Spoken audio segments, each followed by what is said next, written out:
Ayan, ito binidyohan ko muna si Mama sa kanyang before look. Ayan, bago siya isalang sa parlor. Hawi-hawi muna ng hair. O, di ba? Parang ako lang. O, ayan. O. Yan ang before ni Mama bago siya gupitan, bago siya kulayan.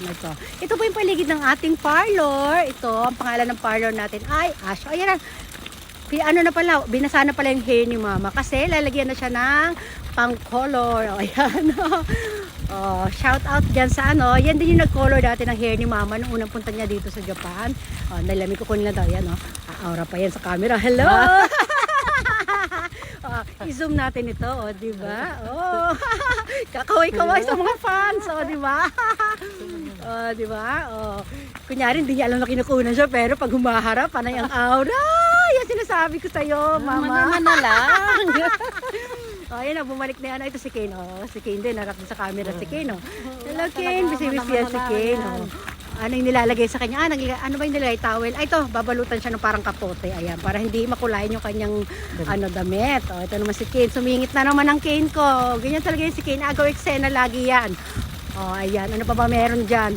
Kaya nga pala tayo nag-voice over. May music dyan sa natin sa parlor. Ayan. Ito na yung paligid ulit. Silipin natin counter. Kaya lang nahiya ako ng konti. Kay Kane tayo. Balik tayo kay Kane. Si Kane. Ay, sabi pala ni Kane. Gusto pala niya magpa-video. Kaya ayun, tinapad ko sa kanya. Ayan na. Ito na. Balik tayo kay Mama. Ayan, mag-isa na ulit si Mama. May ginawa yung nag-aayos ng hair niya. Ayan. Ano ulit natin siya? Zoom. Lalapit natin camera. Okay, ito na. Iba na naman yung humawak sa buhok niya. Bali, dalawa yung nag-aayos di ba? Kaliwat kanan yung nag-a-assist kay Mama, Actually, tatlo yan. Yung isa lang may ginawa lang. Tatlo sila.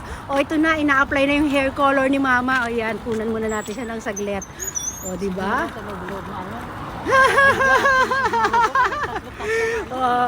Ayan na siya, nakatikim din ng pangkulay na na ibang brand ng pangkulay.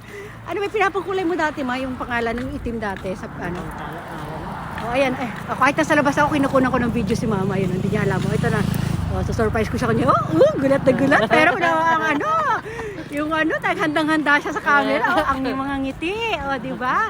Alam na niya, pag, meron pa siyang libreng kape. Ano ba, tsaka ba yan, Ma? Tubig lang naman. Ay, mati naman sa kina. Ayan, ito. Tinitingnan ko kung medyo ni Mama, mahirap kapitan ng pang-color yung hair niya, kaya ayan ilang oras na pinaulit-ulit. Ayan. Tapos ito chine-check niya ulit yung pinakadulo kasi ang hirap kapitan. Kasi talaga iba yung ng hair ni Mama talaga. Ayan. Ito na.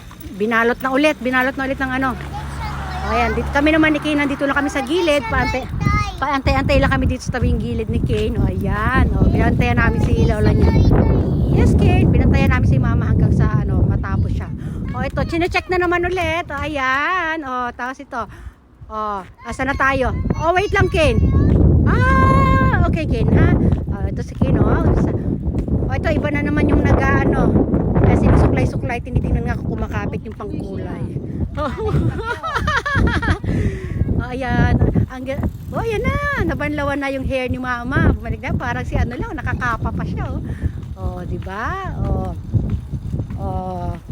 Ikot-ikot lang, Ayan.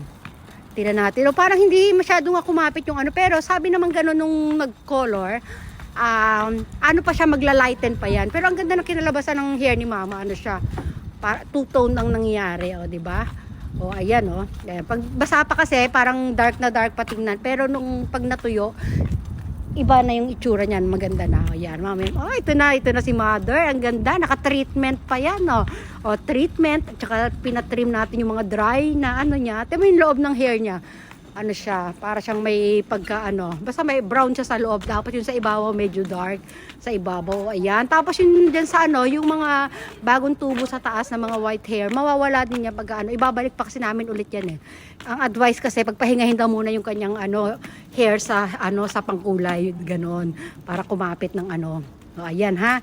Yan lang ang update. Ayan, tuwan-tuwa naman si Mother sa resulta. Ang ganda niya, mas lalo siyang gumanda, di ba? Batang-bata.